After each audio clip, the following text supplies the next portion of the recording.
across Nigeria and beyond. I am Splendor Ayewo. This is Ask the Experts, where we bring you conversations with professionals, industry leaders, policymakers, and stakeholders, helping us understand the trends, opportunities, and challenges shaping the future of work and economic development. In recent years, concerns over kidnapping and robbery, assault, and other security threats have heightened the need for Nigerians to become more conscious of their personal safety. While government agencies continue to strengthen security efforts, experts agree that individuals also have a responsibility to develop the awareness, habits, and skills needed to protect themselves and those around them. Self-defense is no longer viewed simply as learning how to fight. It encompasses situational awareness, conflict avoidance, risk assessment, emotional control, and knowing how to respond appropriately in dangerous situations. These life skills can help reduce vulnerability and improve personal safety in an increasingly unpredictable environment. Beyond physical protection, self-defense training also promotes confidence, discipline, resilience, and possible decision-making for children, young people, and adults alike. These qualities can have a lasting impact on character development, mental well-being, and everyday interactions within society. Today we will be discussing the importance of self-defense in today's society. Joining us in the studio is Oladimeji Sheriff Etiko, a 4th degree black belt and senior instructor at Kandoshin Martial Arts Academy. He is also the managing director of Area Code Security Limited and a passionate advocate for youth development, self-discipline, and personal excellence. Through martial arts, he has helped shape the lives of children, teenagers, and adults, teaching valuable lessons that extend far beyond the dojo. Today, he joins us to share practical insights into self-defense, personal safety, and the role martial arts can play in building more confident, disciplined, and security-conscious individuals. Oladimeji Etiko, good morning and welcome to Trade Reference Breakfast Business Briefing. Good morning. Thank you very much for having me. With rising concerns about kidnapping, armed robbery, and other security threats in Nigeria, how important has self-defense become for the average citizen? Well, I would say self-defense is no longer an optional thing. It's an essential life skill that everybody should possess. It's in today's Nigeria, every responsible citizen should look for ways to, prepare themselves mentally and physically in order to be able to avert these threats when they come. Okay, so now, I myself, when I was younger, I always thought self-defense was like just being able to know how to fight, right? But just like me, a lot of people assume that way. Now, in today's security climate, what does effective self-defense actually involve? Okay, I would say the 3 most important things is 1, awareness, 2, avoidance, and then the 3 will be action. So, everybody will think that the first thing should be action when we talk about self-defense. But awareness happens to be the most important thing here. The ability to be able to sense threats, first of all, and then avoid it. And then once you sense the threat, then you can, be in a position to avoid that threat. Then action is the last point of self-defense. That's where the physical training now comes. Okay. So now let's talk about the warning signs. Are there warning signs or suspicious behaviors people should be trained to recognize to avoid becoming victims of kidnappings or other crimes? Yeah, absolutely. There are always signs. The signs are always very glaring. If you're not paying attention, you will not see them. You find someone repeatedly watching you in an open space. You find someone following you in an open space. You find someone asking you unnecessary questions. A total stranger coming to ask you unnecessary questions. You find someone you know, those signs are usually very glaring, but most of us just don't pay attention to see them. So yeah, they're there. Okay. Now, criminals often target people who appear distracted or vulnerable. What everyday habits can Nigerians adopt to reduce their chances of being targeted? Okay, the very first one I would say is you should always and always be conscious when you're walking around. There's this natural trend now, or there's this trend nowadays of people just totally lost in their phones while walking down the road. I mean, you find people walking meters on end and their faces are not even risen for a second from that phone. So being glued to your phone is a total no-no. You know, you have people, you know, maintaining that confidence also will make you less of a target. You know, you should be able to have that aura where people see you and think twice. Because criminals themselves always want to target the most vulnerable person. You know, they look at the easiest target. So if you build yourself in such a way whereby you become less of a target to people by looking confident and being assertive at all times. Okay. You know, this is a very random question, but you know, it's something I do sometimes. I used to be someone who walks late at night because I enjoy the calm and quiet, right? But most times, I started walking like someone who was like times when I see like people on the road, most especially the opposite gender, I tend to walk like a mad person in order for people not to approach me, or like I use that as a like a safe tactic. And I notice a lot of people too always mentioning that they do that, and some people also advise doing that. Okay, so I would say, yeah. I mean, like I said, being security conscious it goes beyond just having that physical ability. The most important thing is to be able to think on your feet. So that alone too could work. I've seen a situation whereby somebody got stranded somewhere, and it was a rough area. And what he thought of first was to blend in. So what did he do? I'm not sorry, I don't know if I can say this. I'm not advising anybody to smoke. But he just thought, okay, at this place, it looks like a rough area, everybody's smoking, everybody's doing something. And the first thing he did was to go to the nearest shop there and he bought himself some cigarettes and he lit it up. That's smart. He's not somebody that smokes naturally, but he just felt like blending in to not be a target. So yes, it works. Things like that work. The most important thing is to be able to think on your feet, and that is what we try to teach people when they come to our place. You know, it goes beyond the physical fighting. You know, it's being able to see a situation, assess it, and think of the best possible solution to get out of it. Okay. Now, many kidnappings reportedly occur during routine activities such as commuting or traveling.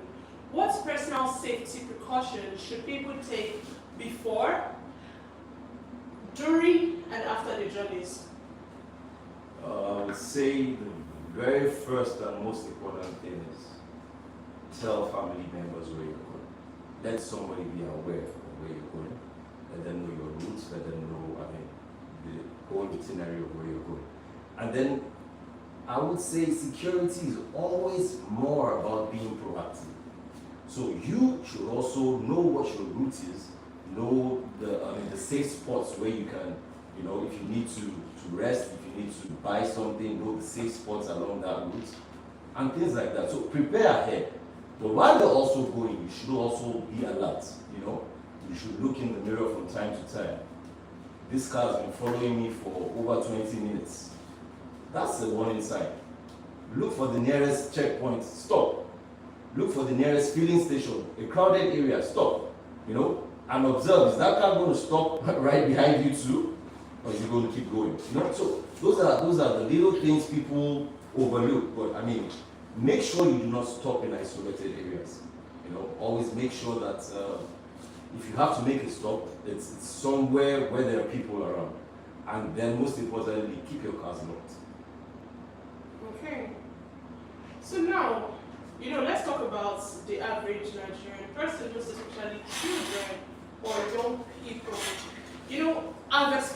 that as a child, when I was younger, as a child in my teenage years, experienced being followed and being monitored, at times. So now, what practical steps should people take when they believe that they are being followed and monitored, and what actions should they avoid? Okay, I would say the very first thing, safety is key.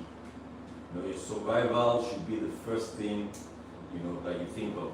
So when you're being followed, first of all, you should try and identify, is there a crowded area around there? So that should be your first, to go place, Always make sure that you're being followed, you try to avoid any isolated areas. Start walking towards where there are people. Then another thing is, you should be confident when you're moving. If, like I said, most of these guys would want to look for the most vulnerable targets. So if you're there slouching or you're just keeping your shoulders high alone gives a little bit of, it shows that this person has a little bit of confidence. So you're less of a target. And then you should be able to create awareness. Shout. Make notes. Let people be aware there's something going on if you're sure that there are people around. But while also doing that, like I said, your safety is first. Make sure that you've seen people around that will be able to get to you before you start making noise. The most important thing is that do not be confrontational if you are not sure of being able to escape from that situation, because your survival should be key. There are situations, okay, like for instance, there's this thing that we teach, in the dojo, whereby it's you being able to see a situation and assess it. Now, I'll give you an instance. If I throw a punch at you now, the first thing that you do is flinch. Yeah. That's natural human instinct. You flinch. No matter how big or strong that you are. Yeah. If I throw a punch at you, you flinch, you close your eyes. Yes. But now you find someone like a Muhammad Ali or a Tyson being thrown hundreds of punches at, and he just keeps weaving and going round and round and in circles and all that, and he's not flinching. Yeah. It doesn't happen overnight. It is training. He has been trained to be able to see that threat coming and avoid it. So these are the trainings that you now put into life situations to be able to see a threat and don't flinch. Assess it and find the next possible step to get out of it. Okay. Most times I would say run if you can. What if you can't run? Okay, so that's where you assess the situation. Okay, I'll give you another example. Okay. Someone just walks up to you and points something at you. Yeah. If you have been trained well enough, your instinct is to wait and assess what is he pointing at. Yeah. You try gun. Yeah. But if you don't have that training, the first thing you do is flinch, close your eyes, raise up your hands, and you get robbed with a toy gun. Because that's natural instinct. Our instincts just come straight to what's going on. Yeah. But if you have been trained to know that the first thing to do is assess that situation, you can see that this is a toy gun. There's a rubber or something in front of you. No bullet can come out of there. Then you know it's safe to run because he can shoot you with a toy gun. Yeah. So just that can get you out of situations. Okay. Now let's talk about social media and the rise of, sharing locations and daily routines. Now we see a lot of people sharing their daily routines and their locations on social media. And now, what security risks does oversharing online create? And how can people better protect themselves? Now, before you answer that question, I just remembered there was a video I watched. I think it was to create awareness about posting your locations and stuff online. It was a man was literally carrying his baby girl through a mall, and then people were wishing the girl like happy birthday. Oh, you've done this, you've done that, and the dad was shocked. He was scared at a point, and then You know, that goes on to say like, oh, you shouldn't share, like you should live the way you share online. So I want you to. I agree with that 101%. I mean, the risks that could open up to you is, I mean, it's unexplainable. I'll give you instances. I know of a family that got robbed. Now, what happened? The whole family traveled, and as they were going from getting to the airport to, it was like a reality show. Get ready with me. You know, they were just carrying everybody along, you know, as they got to the airport, as they got to their, in real time. Now, there was this neighborhood boy, I mean, of shady character that had access to their house, had access to, you know, their social media, whatever, and he saw that this house is empty at the moment. Wow. Real-time information. And he went in there and he cleared them out. And so the thing was, it was even easy for him to get into the house because everybody knew him around. And he planned himself well how to take what out and all that. And then they came back and they saw that a lot had been missing. You know? The risk to that is totally, I mean, unquantifiable. So I would always advise that you do not share in real time. You could wait.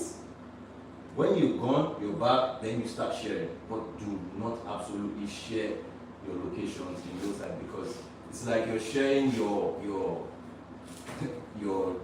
data. You're sharing your more planning, you know, whatever to happen for yourself. So avoid it totally. Okay. Now, parents are increasingly worried about the safety of their children. What practical self-defense and personal safety lessons should every child learn at home and in school?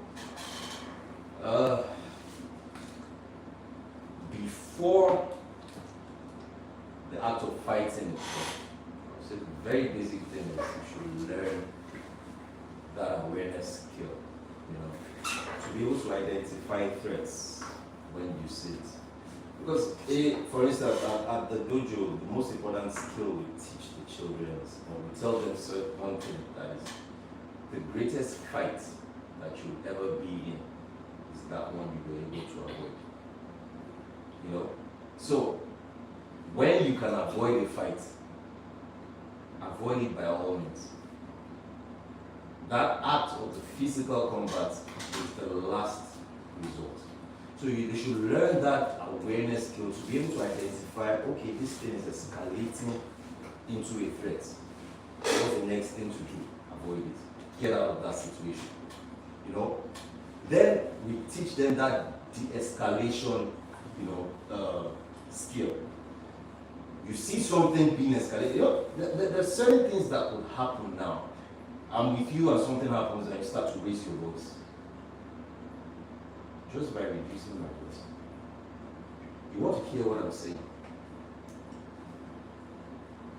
Automatically, you start to come down to that level. Okay, I reduce yours too. And then I reduce further. Then you reduce yours too. But if you raise your voice, the natural instinct is for me to raise mine over yours. And then we start raising and raising and raising, and then it becomes chaos. So that de-escalation tool too is, you know, it's very key to be able to, just with being subtle sometimes, it de-escalates a lot of situations and then violence is not necessary. So little things like that is what we tell them. Then the ability to be able to, you know, identify trusted adults. You know, there's certain words certain people will throw at you. There's certain things you will see in a person and then you know that, I should not trust this adult. We tell them those signs that you see in people that you know that, yes, he is an adult, but he's not a trusted one. You know, so the ability to be able to identify trusted adults when you're in a situation and know that I can run to this one and tell him what this one is doing, you know, and then let him take, you know, control. So it's really not about that physical all the time, you know, it's a lot of the mental. For them to be able to see those situations and get out of it. Okay. Now, please, can you expatiate on the signs to know a trusted adult and what adult should not be trusted? Okay, now if you let me just let me for a very basic. Okay, now you see an adult, a male adult, talking to a little girl, asking her certain things that are private. Once those kind of questions start coming, you know that you're being threatened already. Yeah, sure. But you cannot physically handle that person. So the best thing to do is look for someone else that you might see some signs of a trusted adult in, and quickly report that situation while you can probably get to your parents or whatever. So another thing too is these kids always make sure that they trust. I mean, you create this sort of trust with them and with their parents too. Let them know that these are the people that you must be able to report things to at every point in time. When they get to an age, mostly the teenage years, when they want to start being rebellious and all that, and they think their parents are their worst enemies and all that. So we try to, reiterate that no matter what it is, this will be your best friends. These are the people that will look out for you in every situation. So make sure that when you see those kind of signs, report to them so they can, take appropriate steps. Okay. Now, women are often considered more vulnerable to certain forms of violence and abduction. What specific self-defense strategies would you recommend for women without relying solely on physical strength? Okay, for women, the very first thing would be survival instincts. You really don't even want to go head on head, strength to strength with even your next another female, thought less of a man, or a more intimidating or physically bigger person. So first of all, on the physical aspect, you teach them more of elusive techniques. You're looking at joint locks. You're looking at techniques that will get you out of situations. Just by knowing the right joints to manipulate, you could get off a chokehold easily, rather than trying to struggle out of it with somebody that is definitely stronger than you. But outside that physical elusiveness, what we always also teach them comes back to that basic thing. That awareness of being able to also see the threat coming. You see it coming, avoid it. Okay. Secondly, if you cannot avoid it, what's the next thing to do? Make noise about it. Then if you cannot do that, that's when the physical comes in. We've been trained on these basic self-defense techniques that will get you out of it. Being able to identify vulnerable spots on the human body too. There's some certain spots on your body that it really doesn't need much energy or power. Just a slight heat and you're done. So being able to identify all those little vulnerable points to hit and get out of the situation, most importantly. So these things are more like avoidance techniques. You get in, do what you need to do, and get out of that place as fast as possible.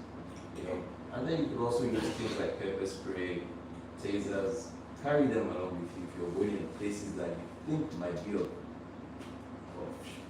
questionable. Okay, but then again, I think pepper spray and tasers are not legal in Nigeria. Really? Yeah, of course. There was a time like that there was a discussion, there was a rising discussion about people carrying pepper spray and then people come out and say that, oh no, it's not legal, the government said they shouldn't do this, they shouldn't do that and stuff. So what other options? I think maybe carrying pepper, maybe could help too, or does this I would also always say, if you're going to use a pepper spray, the reason why it might be of whatever is if you, for instance, spray on somebody that shouldn't be, it's not up. Some people would go out of character and just because they have it and then misuse it. Yes. But if your life is being threatened, you don't probably need to spray it in the person's eyes. Just spray it up. it's going to cost what it needs to cost for you to just get out of that situation. So you don't make it legal for that person if it's not a life and death situation. Okay. But if this is life and death, you should save yourself. Yeah. In many communities, right, I am guilty of this. I'm not going to lie, because there was a place I was staying at one time. I didn't know who I didn't talk to my neighbor for over a year. It took me for over a year to even know my neighbor's name. And this is someone who was literally living beside my house. That's how terrible I am with communicating with my neighbors. So, in many communities, neighbors hardly know one another anymore. How important is community awareness and cooperation in preventing crime and improving personal security? I would say community awareness and communal security is like the most underrated form of security in our society nowadays. It is, I mean, it's totally underrated that we don't know. Now, let me go back to that story of the family that traveled and I mean the guy came to. Yes. Now, how did they know it was that guy that came in? Their neighbor. He just thought that this guy came in a couple of times into the building, you know. They all know the guy in the neighborhood. So while he was coming in, he didn't think there was a problem. But when they came back and then they escalated that certain things had been missing, the house was broken into, you know, he thought of it, okay, I saw this guy coming in and out, but I mean, it's somebody that works for all of us. I didn't really, but he came in quite a number of times. We should look into that. Yeah. And they looked into it, and that's how they were able to get that he was the one that perpetrated that act. So, I mean, you need to have that community bonding. I mean, when the community is strong, it's more difficult for an outsider to come in and perpetrate crimes. And there's this thing that usually said too, that an outsider will never go into a community to do something if there's no insider involved in it. Yeah, so if you have a strong community, it will be less difficult. So it's absolutely necessary that you relate with the people around you. Yeah. Absolutely necessary. I'll change. Please do. As someone with experience in both martial arts and private security, what common mistakes do Nigerians make that unintentionally expose them to security risks?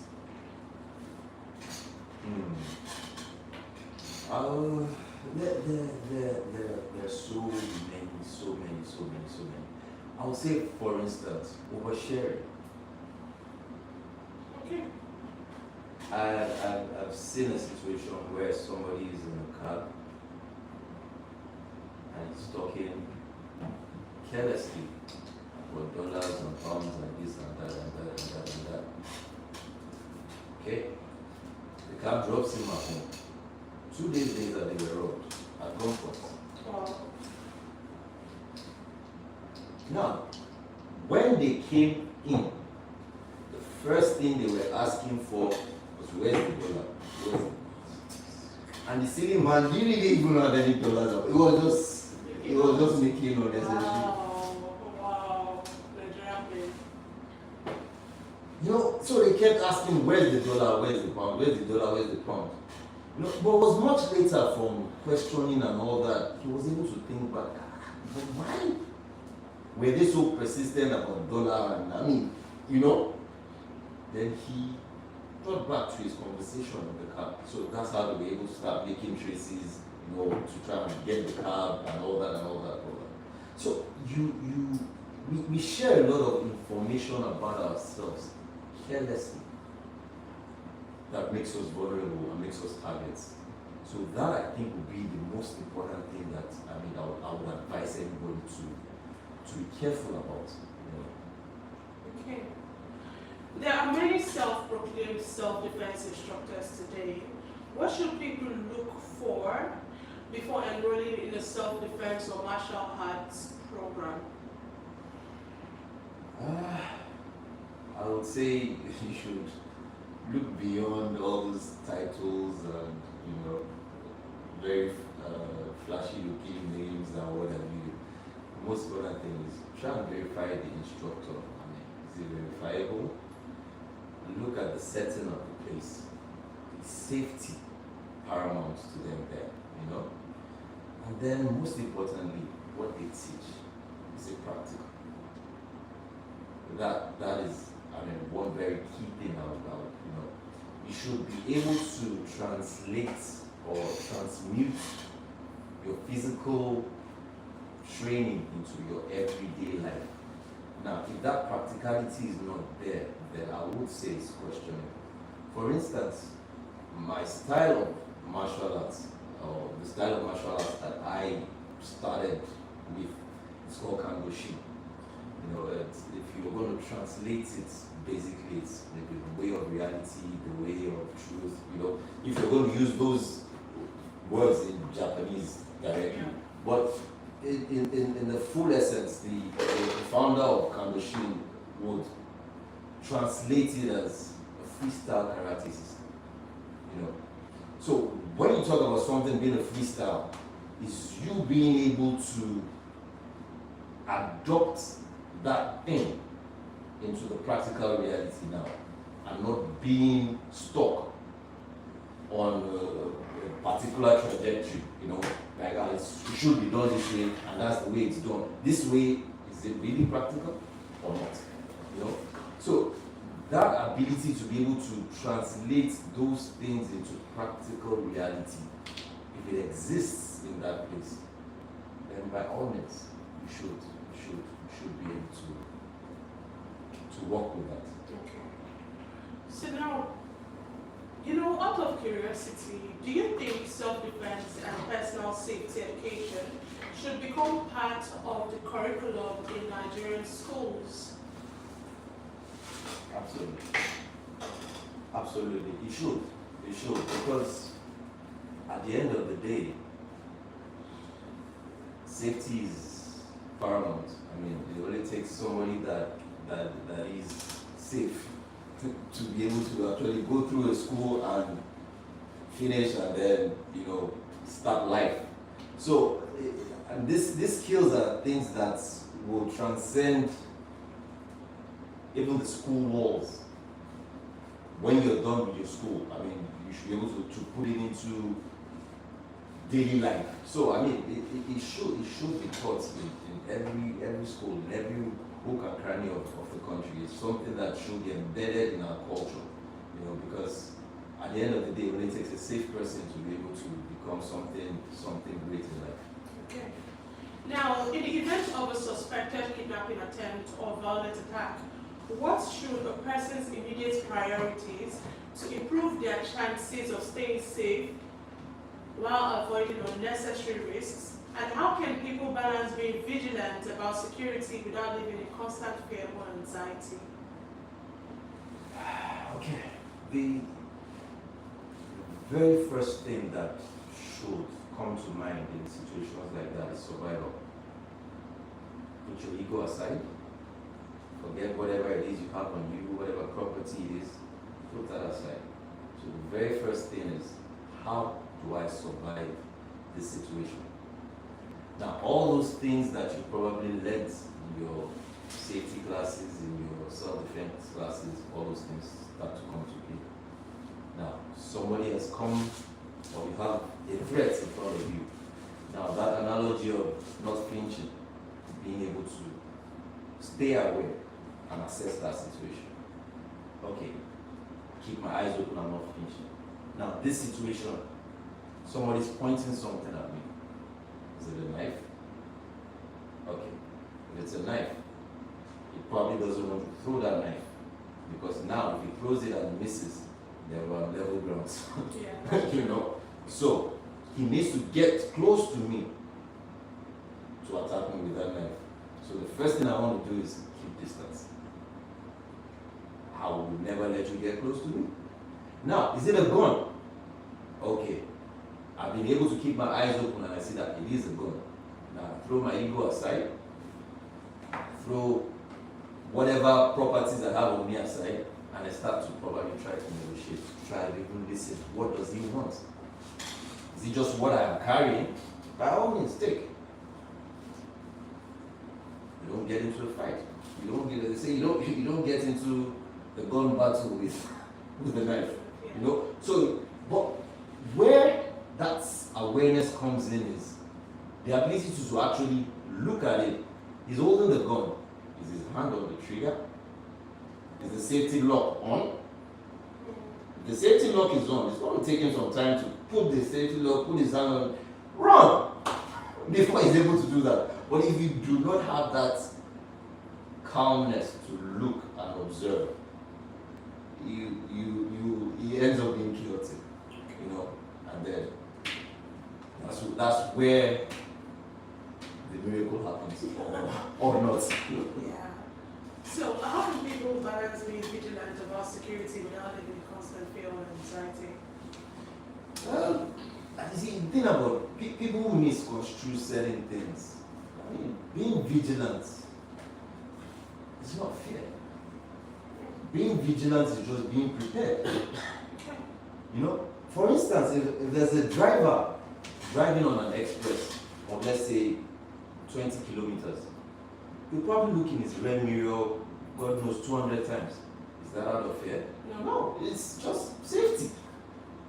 But I mean, if you're looking at it from outside, you probably think he's looking at it out of fear. But I mean, it's just safety precautions. Yeah. So the more you prepare yourself for situations, the less when it happens that you respond in fear. Yeah. So just stay prepared most of the time. Stay prepared. Learn these things. Learn what to do when it happens, and then most of the time there's a clarity in your response to those things. Okay. Finally, if you could leave Nigerians with 3 practical personal safety habits that would help reduce their risk of becoming victims of crime or kidnapping, what would they be?